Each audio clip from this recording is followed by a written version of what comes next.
See, all this comes from childhood. A lot of us go through stuff as kids that just is it's unfair, it's terrible, it screws us up. So what happens is you carry this burden into adulthood, and what it does is it leads you to waste your life making a string of horrible decisions. Like I dated this terrible person for 8 years because they reminded me of my father, or I went and I got addicted to drugs, or I spent all my money because I had this issue from childhood that I never actually fixed. And what if you fix those issues? Like, what if you show up to life as a balanced, mentally healthy person who has proactively and deliberately and intentionally worked to fulfill your emotional voids? If you do that, what happens is that when you show up as a healthy, complete human being to this game called life, you just make better decisions.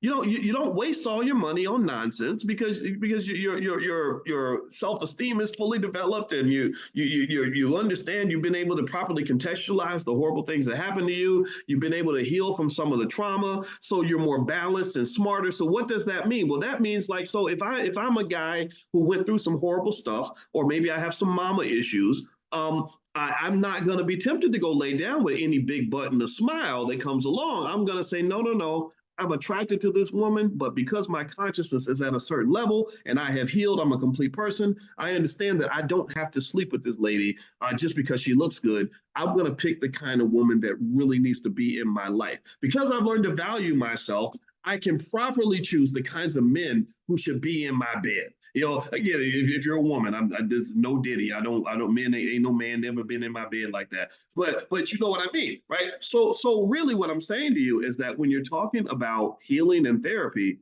this is an investment decision. And the ROI doesn't just extend to your financial outcomes.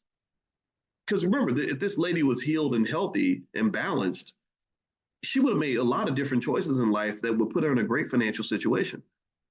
Really, even if you have dads, like sometimes people have dads. My kids have dads. They have two dads because my wife was divorced when I married her, and I know their dad.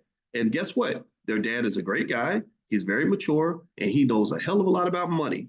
And I told the kids, I said, yeah, you got two dads. I'm your bonus dad, and I love you just like you're my own. And guess what? You got two rich daddies, so you're never going to have a financial problem. But I need you to make sure you show up to the world as a healthy human being, right? So this is not going to spoil you, but just know we got your back because your mother picked two men that are able to properly provide financially. She didn't go and lay down with a couple of bozos. She was gorgeous. She could have done that. She could have laid down she got hit on by rappers, athletes, all these shiny Negroes they put on TV. I'm talking about famous guys.